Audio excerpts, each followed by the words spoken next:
الحمدللہ والصلاة والسلام علی رسول اللہ وعلی آلہ وصحبہ اجمعین، اما بعد، اعوذ باللہ من الشیطان الرجیم، بسم اللہ الرحمن الرحیم۔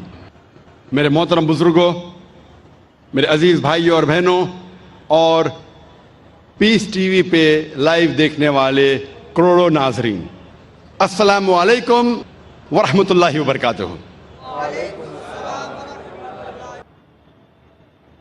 ہم جب یہودی مذہبی کتاب پڑھتے ہیں، یہودی لوگوں کی مذہبی کتاب پڑھتے ہیں، تو اس میں لکھا ہے بک آف ڈینیل میں، اولڈ ٹیسٹمنٹ میں، چیپٹر نمبر 6 ورس نمبر 10 میں، کہ خدا کہتا ہے کہ ڈینیل نے 3 بار نماز پڑھی، تو یہودی مذہب میں 3 بار نماز پڑھنا چاہیے۔ عیسائی مذہب میں لکھا ہے کہ پرے ان سیزنلی، جتنا پڑھ سکے اتنا پڑھیے۔ لیکن قرآن مجید میں اللہ سبحانہ و تعالی ہمیں حکم دیتے ہیں کہ روز کم از کم دن میں 5 بار آپ کو صلاح پڑھنی چاہیے، صلاح قائم کرنا چاہیے، نماز پڑھنی چاہیے۔ اللہ تعالیٰ فرماتے ہیں سورہ ہود میں، سورہ نمبر 11 آیت نمبر 114 میں، کہ آپ صلاح قائم کرو دن کے دونوں آخری حصے میں، اور جب رات قریب آ رہی ہے۔ اس کا مطلب ہے کہ دن کے دونوں آخری حصے میں، مطلب ایک آخری حصہ ہے فجر جب دن شروع ہوتا ہے، اور دوسرا حصہ ہے عصر جب دن ختم ہونے آتا ہے۔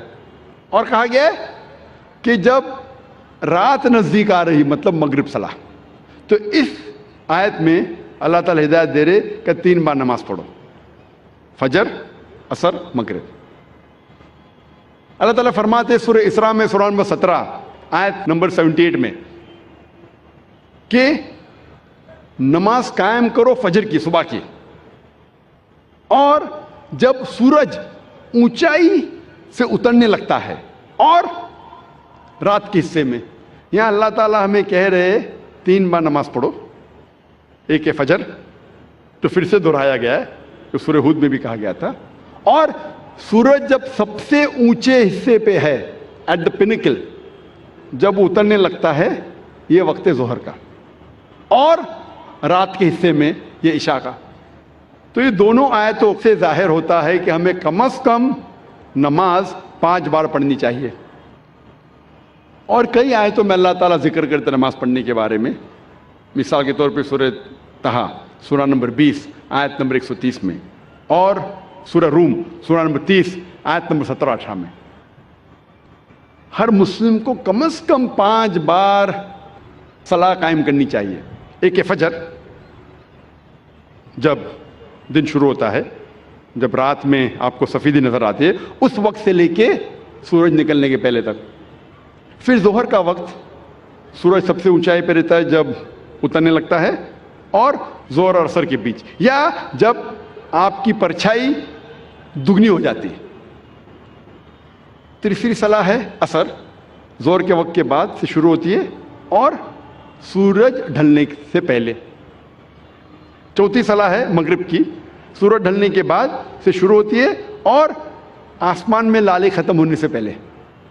اور آخری صلاح ہے عشاء کی، جو مغرب صلاح کے بعد سے لے کے نصف اللیل تک، رات کے آدھے حصے۔ یہ 5 وقت کی صلاح ہر مسلمان کے لیے فرض ہے۔ اگر 5 وقت کی صلاح آپ پڑھیں گے، اور 5 وقت آپ کا ذہن پروگرام ہو جائے گا، تو انشاءاللہ آپ برے کام سے دور رہیں گے، آپ کو ہدایت ملے گی، آپ کو رہنمائی ملے گی۔ صلاح شروع ہونے کے پہلے لوگ کو بلایا جاتا ہے صلاح کی طرف۔ ہم دیکھتے ہیں کہ یہودی مذہب میں وہ استعمال کرتے ٹرمپٹ لوگوں کو بلانے کے لیے۔ لکھا گیا اولڈ ٹیسٹمنٹ میں، in the book of Numbers chapter number 10 verse number 1 سے 3 میں، خدا کہتے ہیں موسیٰ علیہ السلام سے، آپ 3 چاندی کے ٹرمپٹ بناؤ۔ ٹرمپٹ کو کہا جاتا ہے نا، ٹرمپٹ، بونگا تو نہیں کہیں گے، لیکن